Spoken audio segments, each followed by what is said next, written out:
Okay, let's try to make this video on the Harmonic Pocket. It's a video. I can't overstate that this concept that I learned is so universal to all music, all composing and arranging, all improvisation, everything. And if there's one thing, because I can throw everything out really that I know, compared to what I'm about to say on this. Okay, so what the harmonic pocket like breaks through all the things that you need to know about music. Kind of breaks everything down like a hot knife through butter. So so here's basically what it is. There's the harmonic pocket, if you're just a listener listening to music, is nothing more than a group of notes that establishes a certain sound, okay? And that sound, in order to maintain that sound, certain notes have to be played. Otherwise, you're going to extend or change that that frequency, that harmonic pocket, okay? The pocket also gets altered. So in most cases, if you're being musical, there's sort of a standard presumption that you're going to place. Like if I play an F sharp major chord, I'm not going to go and play a G major scale over it. So it requires guidelines that everyone's going to play together, okay? And with the exception of some music that allows a little bit more extension of that concept. Okay, so, but the harmonic pocket deals with, the rules are that the harmonic pocket played universally works when you play the notes contained in the chord, okay? So, a simple C chord, geez. Okay, so the rule is playing any of these notes on the downbeat or the upbeat are going to universally work, and which explains why, and I'll talk about this later, pentatonic scales are killer scales, and they work all the time. And what I'm about to say will kind of explain why that is when I explain these rules. Okay, so if in this example, playing C, E, or G in a C chord, if it's true that you can play any three of those notes at any time up as it relates to the up and the downbeat, then what about the other notes? Okay, and this is where this starts to define the rules and how this works. Okay, and so take example, and I don't know if I'm going to talk about chromatic or not yet.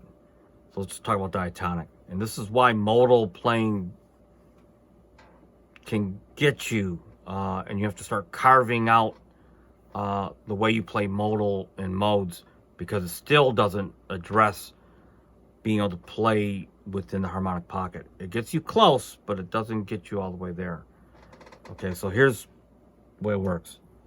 If I play this note here, and I play another note that's not in the harmonic pocket, in this case, it's either going to be a note that's a passive note, where it doesn't change the harmonic pocket, or it's going to be another note that actually does change the harmonic pocket. So let's take a D. Okay, that D does not change the harmonic spectrum of the C chord. And one of the analogies I'm going to use is, remember country music with the double stops? That's why that works, those double stops, because that note, when you land on it on the downbeat, this D is neither a dominant note, it's just a passive note, a color tone. And it's just sort of the harmonic structure of the way notes relate to one another. If I take the F, that's a little different. So the F, see how that almost sounds dissonant when I play it on the downbeat? It's not that's a wrong note, and I guess it's at your discretion whether you want to feel that that's the right note. But it does not belong in the harmonic structure of a C major chord in the pocket we're talking about. So what you've done is you've altered, I don't like to think of it as wrong note. I like to think of it as that you've altered the harmonic pocket, basically. Okay? So the way you would use this note is on the upbeat, so you wouldn't be landing on that note, but it would be on the more so on the upbeat as a passing tone, where eventually on the downbeat you're going to land on what? One of the harmonic pocket tones, which is C, E, G. So look at it like this. See, I landed on the E. But see that F now, see how it didn't change the harmonic spectrum? Okay, the last note. No, second from the last note. A, that's the sixth.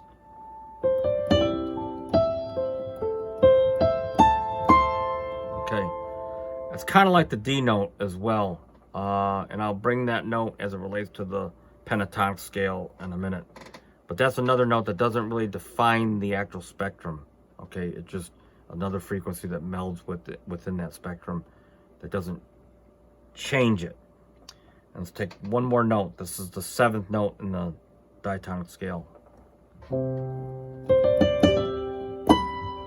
Okay, see, in that context, that almost sounds like a chromatic note almost. That's B. So what B does, if you play it on the downbeat like I did, it changes the harmonic spectrum, the pocket, and it widens it, okay?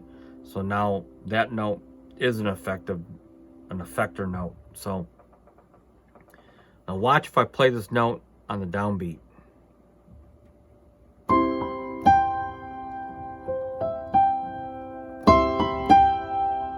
See how it doesn't change?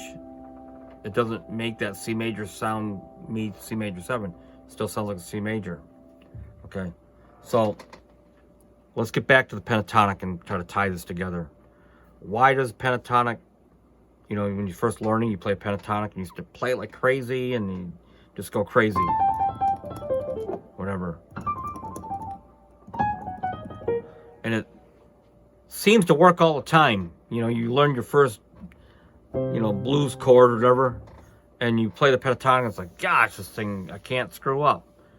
And the reason why you can't screw up is because if I play a C chord, pentatonic, it's got the C, D, E, G, A. Remember, C is a chord tone, E is a chord tone, G is a chord tone, and then you got the other two notes in the pentatonic. D, which I told you was a non-deal breaker note, and A.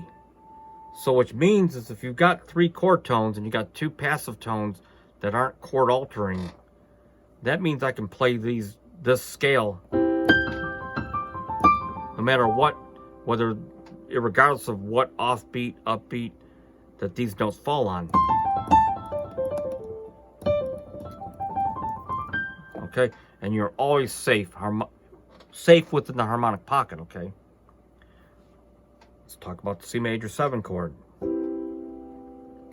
If a C major pentatonic works over a C, why does a C major pentatonic, in this context of what I'm talking about, why does that not work the best choice in a C major 7? Okay, so watch. I'm going to play C major 7.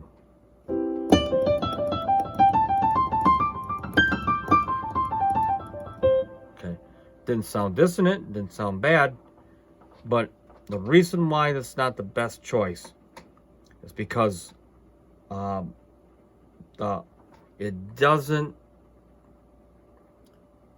spell out the harmonic pocket. It's actually a subset of the harmonic pocket. Okay, so what ends up happening is you're playing the harmonic pocket of a C, but the chord you're playing is giving you a wider range of the harmonic pocket of C major 7. So in a compositional standpoint, if everyone's playing really C and you come along and you play what would be the notes from the C major 7, it wouldn't sound, you wouldn't get the advantage, okay? You might not get the advantage of having the extended spectrum. So if you really want to accentuate the spectrum, G major pentatonic. Hear that?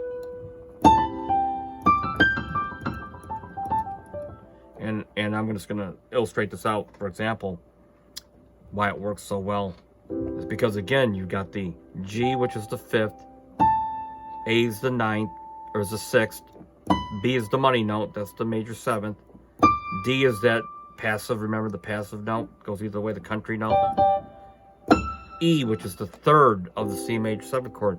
So you have pretty much 99% of the extended spelling, okay? So that's how the harmonic pocket works. I'm going to show one more example. Let's take a dominant 7 chord that's got a sharp 11. Crazy chord, okay? Now you can figure out, there might be a scale, I'm not sure. Usually there's going to be for chords like this, there's going to be a scale that's going to have most of the notes, but not all the notes, okay? So what that basically is a scale that looks like this.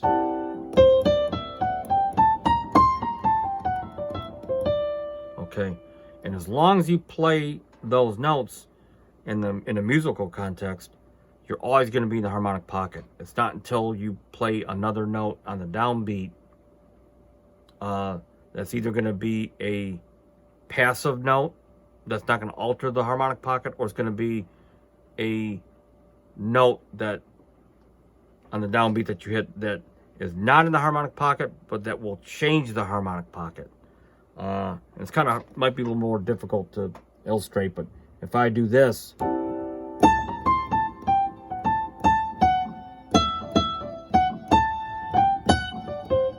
okay, I'm always going to be in the harmonic pocket. If I add a sharp 5 to it, see how that made a big difference? It's not that's the wrong note, but it changes the harmonic structure. So in a ensemble context, everyone's got to shift and honor that shift change in harmonic pocket.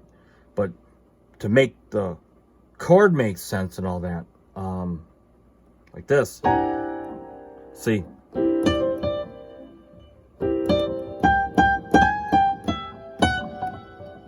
So to make the chord make sense, you have to honor that, okay? And everyone else has to fall in that spectrum. So where it gets real interesting is, and the reason why you want to study this is to be able to compose and arrange and play over arrangements. And so now what's left for you is to get a real deep understanding of this that becomes sort of the foundation on how you approach everything from this point on, okay? And then you have to learn how to connect the different harmonic pockets. So you could go from here, right, example, to here, right? And so, you know, you have to practice changing one harmonic pocket and then being able to land on another group of notes that defines that harmonic pocket. So